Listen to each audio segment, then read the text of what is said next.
Hello and welcome back to the Comic Lounge.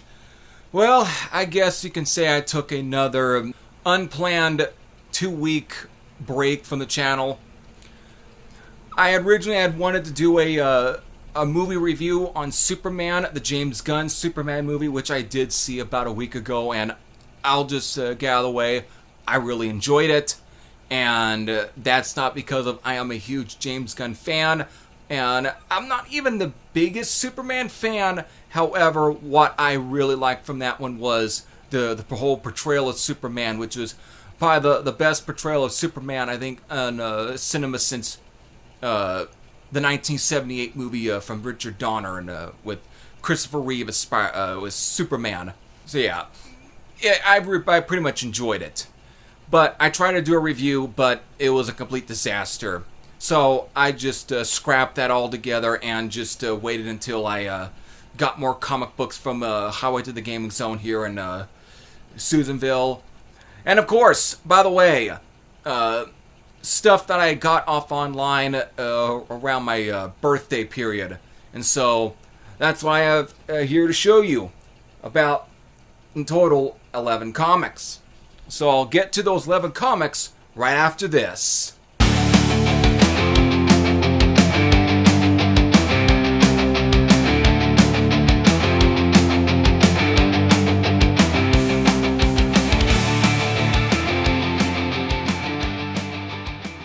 So, yes, I, of course, have accumulated at least a few comic books, and normally I don't like to leave stuff to, collect over time, because otherwise I don't want to be getting in front of the camera and do, like, almost an hour-long video showing you stuff. I know there's a lot of comic book YouTubers that like to do that. That's not me. I don't have enough room on my phone to even do stuff like that. So either way, I just like doing a lot of short ones. So again, here's another short, fairly good enough stack. But before I get into any of the stuff that I got online via eBay, I will get into the ones I just got recently at the shop here in Susanville. In town, whatever. I'm not going to be shy away from the stuff where I lived. If you watched my original channel, which was Nasty Metal Productions, then you should know which town these days I live in. And sometimes I'll live in Susanville, sometimes I'll probably live in Fresno. You never know. Anyways, the first comic book that I'm about to show you is, again, I picked up at least a couple DC and a few Marvel. So, just a bit of a mishmash. So, the first I'm going to show you is Arian, Lord of Atlantis, number 1. By the way, it's a direct edition, and normally, if I'm trying to go after any sort of, let's say between newsstand or direct, let's say for the early 80s, if I'm trying to collect stuff from the the Bronze Age, so far, it's got to be at least direct, because there's at least a lot of newsstand editions out there to begin with, but for me, direct editions are going to be because of it was still brand new, still in 1982, and so we're kind of almost on the cusp of when direct editions were going to be more and more purchased. The sales would become even with the newsstand sales. Either way, earlier on it was still very uneven, so the newsstands are still largely the go-to area for purchasing comic books back in the day.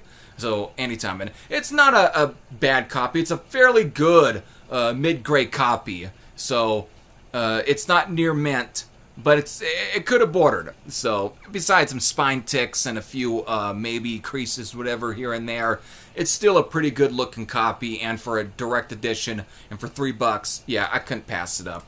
Been wanting to grab it. Here's another one I've been wanting to try and grab, because I wanted to dip my toes into more of the Marv Wolfman, Gene Colan stuff from the 80s, during when they went, most of them were finally, under DC Comics, and I've always was kind of curious about their Night Force title, which again, this is number 9.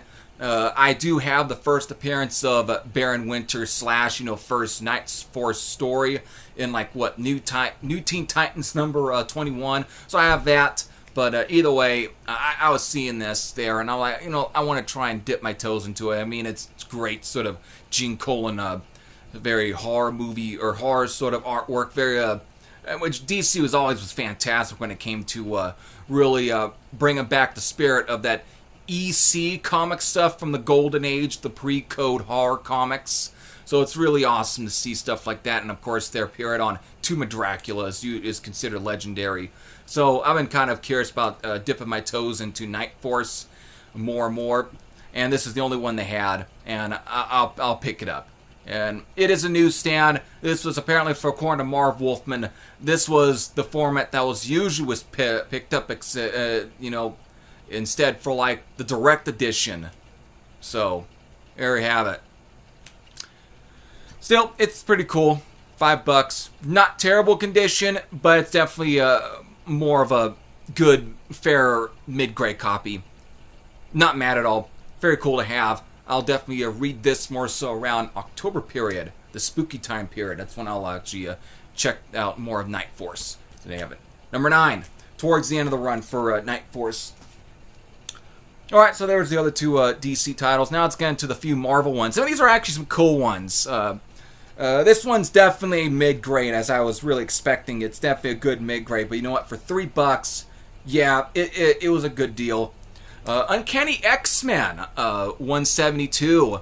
This, of course, is pretty much tied to the Wolverine 4-issue mini between Frank Miller and Chris Claremont in the early 80s. It's connected to that. This is the wedding between him and Mariko Yoshida.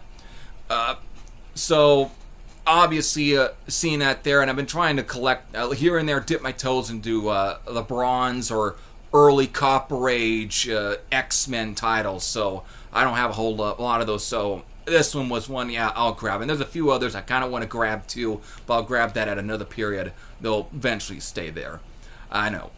So, yeah, it's definitely a mid-grade copy, but you know what?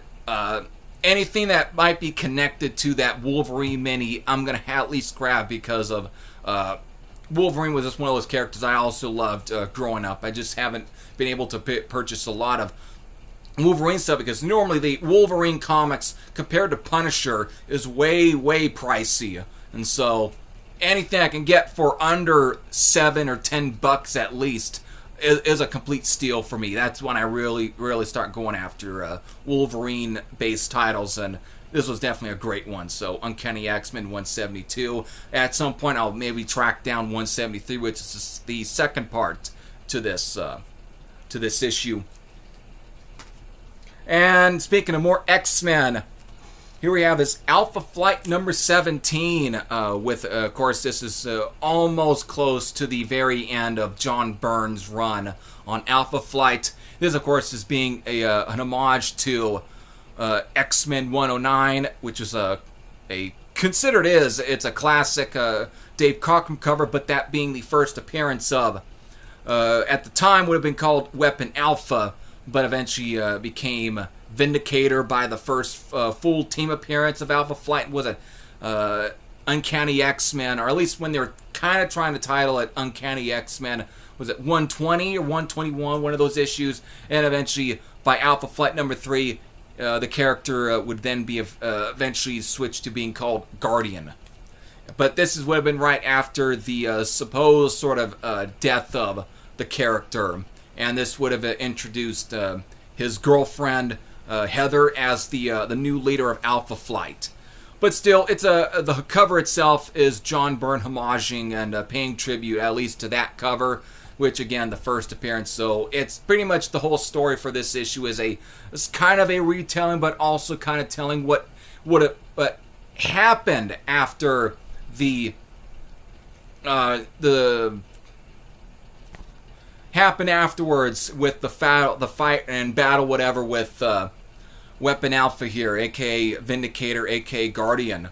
So it's pretty much a cool issue. $3, and for a fairly nice looking copy, I wouldn't say near mint, but it's a really good mid-grade copy. So yeah, I had to snag it for $3. That was a good snag.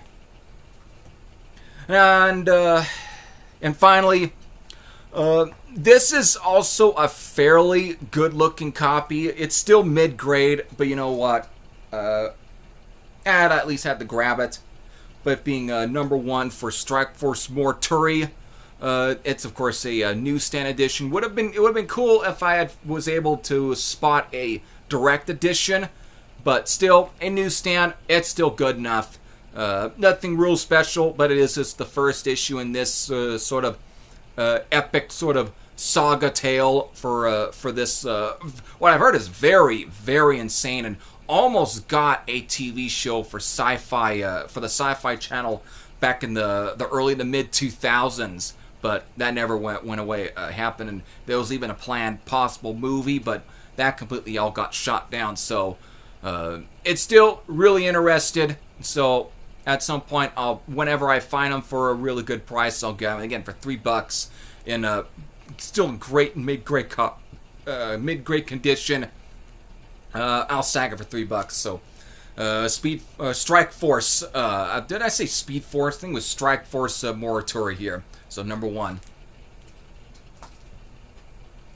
Alright, finally, now let's get into the online stuff. And this is going to be the more cool one. So, of course, the first I'm going to show you, I always get the new issues of Spawn. So here we have the newest issue here.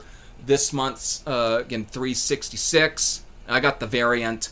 The main cover, which was Brett Booth. I like his artwork, but it just seemed very similar to, like, 360. So I went with the more unique variant cover from, didn't really, I forgot the artist's name, but yeah. Still, can't wait to get around to read this. It's definitely in my reading pile. So, Spawn number 366. Now, finally, the last is going to be a lot that I picked up that I bought. Actually, I bought some Vigilante comics. Been trying to dip more into all the Titans / Deathstroke connected comic book characters and so on. And Vigilante was always one I've been wanting to really dip into. The only Vigilante comic that I have was a DC Comics Presents number 92, which was the was a team up between Superman and Vigilante. But I could never really find, a lot of the actual Vigilante issues from the original run, whatever, until I went to Reno and found number 8 for like 50 cents. So when I saw this slot being sold for it was marked down around $6 on eBay for like 5 of the issues from the really early issues. Yeah, I had to grab it. Just minus number 1 and 6 and 7. Still, I couldn't beat it. So again, here we have is number 2 of Vigilante. Really awesome cover, by the way. Again, Keith Pollard. Number 3. Again, these are mostly mid-grade copies, but they're still pretty good. This one's definitely a red mid-grade copy. Still not too bad. Again, this would be like the first battle, whatever, between Adrian Chase and Cyborg. Again, just to remind you, Vigilante / Adrian Chase first appeared in first New Teen Titans number 23, and then eventually in Annual number 2. So here you have it there, and great issue. And by the way, this issue ties with New Teen Titans number 39 as Dick Grayson's last appearance as Robin. So before Jason Todd would take over. So there you have it there. Number 3. Number 4. This is a fairly good looking copy for this issue. And obviously I'm enjoying these. Again, so number 4. I think this is the first appearance for like the villain, like the Controller. And also the first appearance for something like the Exterminator, which were like basically it's more of the minions or the army, whatever, for like the Controller, this weird cyborg, almost like they think of characters like MODOK in a way, or stuff you see like Saturday morning cartoons. It's really interesting. I think this is really probably at this point very experimental for Marv Wolfman, and really for this type of stuff. But it's really interesting. It'll be the first appearance for the Controller. Small key, still not too bad. And we have is number 5. This will be the first appearance for these two characters. I know this one being something Saber, and then that being canon. Marshall Saber there, and then Cannon, whatever, Henry Cannon. So, first appearance for these two characters who are mercenaries, and I don't know what their relationship is, but Marv seems to be kind of, the way he kind of writes them, definitely be allowed today as far as progressiveness is concerned. But this channel is definitely not super conservative. So if you're conservative, I am sorry. Anyways, yeah, so number 5. And now, the last one in the lot is number 9. So this will be the last one again of the lot. So this was pretty much when Ross Andrew was, for a while, for a little bit, was taken over for drawing the Vigilante. And of course, this being the first fight, whatever, between Vigilante and the Electrocutioner, the first Electrocutioner, by the way, who would have been first appeared. And right when Marv Wolfman was writing for Batman, and it would have been like, what, Batman 330 in like 1980? But eventually he became more of the Vigilante villain. Still pretty good looking copy for that one. Really awesome cover too from Ross Andrew. So there you have it, though. There you have it. There's all the comic books I just picked up recently. If you have any thoughts on all the stuff that I showed you, you know, you can leave them all in the comment section below. If you really like what I'm showing on this channel and you want to continue seeing more from me on this channel, not only will it do me good, but it'll do you good if you hit that subscribe button.